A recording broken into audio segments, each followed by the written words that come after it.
Hi founders, victory with Yash వారసులందరికీ కూడా హార్దిక శుభాకాంక్షలు. ఎందుకంటే మనమందరం కూడా ఇప్పటికే 4 లక్షల మంది కంటే ఎక్కువ మంది సభ్యులు victory with Yash onboarding మెంబర్స్గా, వెరిఫైడ్ మెంబర్స్గా మనం ఎంటర్ అవ్వడం చాలా మంచి శుభవార్త. మనందరికీ దాదాపుగా ఒక 5 days బ్యాకే యాష్ ముఫారా గారు మన విక్టరీ విత్ యాష్ బ్యాక్ ఆఫీస్లో మనకు ఆ విషయాన్ని అక్కడ ఉంచడం ఎంతో గర్వించదగ్గ విషయం. అలాగే ఒక 30% of the people globally KYC కోసం కానీ ఈమెయిల్ వ్యాలిడిటీ కోసం కానీ చాలా వరకు ఇబ్బంది పడుతున్నారని విషయం తెలిసింది యాష్ గారికి. అందుకోసమే మనందరికీ కూడా మంచి ఒక ఫార్మాట్ ఎలా మనం తీసుకెళ్ళాలి, ఎలా మన సమస్యల నుంచి మనం బయటకు పడాలనే ఒక ఉద్దేశంతో మనకు ఒక మెసేజ్ని అయితే ఇచ్చారు.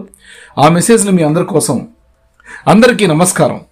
కేవైసీ ప్రక్రియను క్రమబద్ధీకరించడం మరియు మానవ తప్పిదాలను తొలగించడం అనే లక్ష్యంతో మీ ఈమెయిల్ మరియు స్క్రీన్ షాట్లను సమర్పించే ముందు మీరు కేవైసీ కోసం ఈ క్రింది అన్ని దశలను పూర్తి చేశారని నిర్ధారించుకోవాలని నేను కోరుకుంటున్నాను. 1. యాష్ సెషన్తో మీ చివరి విజయాన్ని లాగౌట్ చేయండి.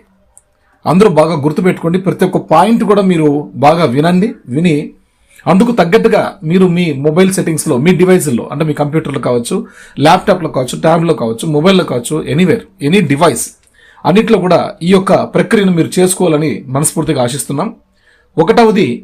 యాష్ సెషన్తో మీ చివరి విజయాన్ని లాగౌట్ చేయండి. 2. క్యాష్ లేదా కుకీలు లేదా చరిత్రను క్లియర్ చేయండి. దీనితో మీకు గూగుల్తో సహాయం కావాలంటే గూగుల్ క్రోమ్లోని హిస్టరీ మొత్తం అంతా కూడా క్లియర్ చేసుకోండి. అక్కడ ఉన్నటువంటి మొత్తం అంతా క్లియర్ చేసుకోండి. 3. మీ ఫోన్ను షట్ డౌన్ చేసి కొన్ని నిమిషాల తర్వాత దాన్ని తిరిగి ఆన్ చేయండి. ఇది గుర్తించండి. ఎవరైనా సరే మీరు ఫోన్ని షట్ డౌన్ చేసిన తర్వాత ఇమీడియట్గా వెంటనే రీస్టార్ట్ చేసిన తర్వాత ఇమీడియట్గా ఫటాఫట్న అన్ని కూడా ఎంటర్ చేయడానికి ప్రయత్నం చేస్తారు. అలా చేయొద్దండి. కొన్ని నిమిషాల పాటు వదిలేసేయండి. ఫోన్ రీస్టార్ట్ అయిన తర్వాత కొన్ని నిమిషాల పాటు వదిలేసేయండి. బ్యాకప్ మొత్తం అన్ని కూడా తీసుకుంటుంది. నెట్ వర్క్ చేయాలి, అది కొంచెం ప్రాసెస్, కొంచెం టైం బోయింగ్ తీసుకుంటుంది. దాని మొబైల్ యొక్క ఆ ర్యామ్ స్పీడ్ దాన్ని బట్టి, దాని కెపాసిటీ బట్టి అది తీసుకోవడం జరుగుతుంది. వాటికి కొంచెం సమయాన్ని కేటాయించండి. రైట్. కాబట్టి ఆ కుకీలన్నీ కూడా క్లియర్ చేసుకోండి అని చెప్పి 2nd పాయింట్. 3rd పాయింట్ వచ్చేసి మీ ఫోన్ను షట్ డౌన్ చేసి కొన్ని నిమిషాల తర్వాత దాన్ని తిరిగి ఆన్ చేయండి. 4. మీ ఐడి ముందు మరియు వెనుక యొక్క స్పష్టమైన చిత్రాన్ని తీసుకోండి మరియు అవి మీ ఫోటో గ్యాలరీలో ఎక్కడ ఉన్నాయో తెలుసుకోండి. మీ ఐడి యొక్క అంటే ఫర్ ఎగ్జాంపుల్ మనం అందరం కూడా ఇండియాలో ఉన్నాం. ఇండియాకి సంబంధించినటువంటి మనకు Aadhaar card it's mandatory. Aadhaar card అనేది ప్రతి ఒక్క వ్యక్తికి కూడా చాలా ఇంపార్టెంట్. కాబట్టి ఆధార్ ఫ్రంట్ పేజ్ తర్వాత బ్యాక్ పేజ్ విడివిడిగా మనం ఎక్కడైతే గ్యాలరీలో స్టోర్ చేసుకున్నామో దాన్ని మీరు నీట్గా క్రాప్ చేసి ఓన్లీ కార్డు మాత్రమే కనిపించే విధంగా ఆ బ్యాక్గ్రౌండ్ ఉన్నటువంటి ఏదైనా వస్తువు కానీ, ఏదైనా బెడ్షీట్ కానీ, ఏదైనా ఒక గోడ మీద పెట్టి తీయడం కానీ, ఏదైనా వస్తువులు కనిపించడం కానీ ఇలాంటివి ఏవి ఉండకుండా ఓన్లీ కార్డు మాత్రమే క్రాప్ చేసి క్లియర్గా మీరు గ్యాలరీలో ఉంచండి అని చెప్తున్నారు. అటువంటి స్పష్టమైన చిత్రాన్ని తీసుకోండి. అవి మీ ఫోటో గ్యాలరీలో ఎక్కడ ఉన్నాయో తెలుసుకోండి. ఐడి కార్డ్ అంచులు చుట్టూ ఖాళీలు లేదా వస్తువులు లేకుండా స్పష్టంగా ఉందని నిర్ధారించుకోండి. అదే విషయం ఇప్పుడు మనం మాట్లాడుకున్నాం. 5. మీ ఫోన్తో మీ బ్రౌజర్ను సెట్టింగ్లు, ఆపై గోప్యత మరియు భద్రత, సైట్ సెట్టింగ్లు మరియు చివరిగా కెమెరాకు వెళ్లి అనుమతులను నిర్వహించడం ద్వారా మీ కెమెరాతో కనెక్ట్ అవ్వడానికి అనుమతించండి.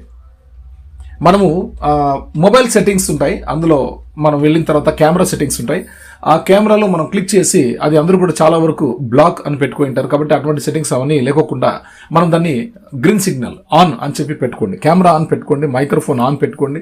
ప్రజెంట్ మనం కేవైసీ కంప్లీట్ చేసే వరకు కూడా అది ఆన్లో ఉంచండి, తప్పేం లేదు. రైట్. అలా చేసుకోండి అని చెప్పి అంటున్నారు.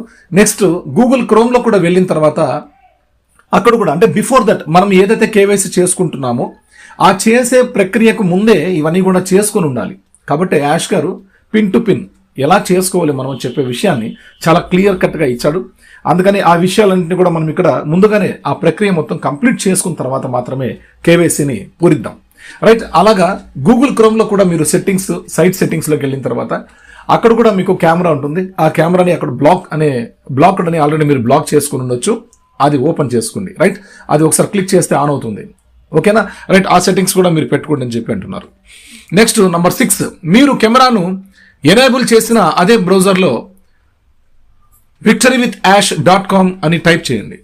మనం ఏదైతే ఎనేబుల్ చేసామో, మొత్తం కెమెరాని ఎనేబుల్ చేసామో అదే బ్రౌజర్లోనే victoryWithAsh.com అని టైప్ చేయమని అంటున్నారు.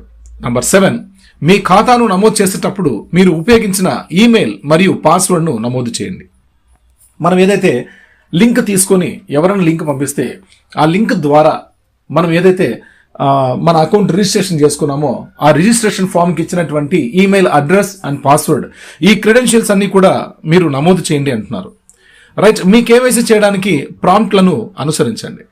రైట్, మనం కేవైసీ చేయడానికి మన ప్రాంప్ట్లన్నీ కూడా అనుమతించాలి, అన్ని కూడా పర్మిషన్స్ ఓకే చేసుకోండి అంటున్నారు. రైట్, కంటిన్యూ అని కొట్టడం, నెక్స్ట్ ఫ్రంట్ పేజ్ అని రావడం, అక్కడ క్లిక్ చేసి అక్కడ కన్ఫర్మ్ చేసుకోవడం, బ్యాక్ పేజ్ వస్తుంది అక్కడ కూడా ఇమేజ్ని ఎంటర్ చేసి అక్కడ కూడా కన్ఫర్మ్ చేసుకోవడం, తర్వాత సెల్ఫీ రావడం, వీటన్నిటికీ కూడా మీరు అనుసరించండి. వాటన్నిటి కూడా మనం ఫాలో అవుతూ వెళ్ళాలి, క్లిక్ చేసుకుంటూ చూసుకుంటూ చదువుకుంటూ ముందుకెళ్ళాలి.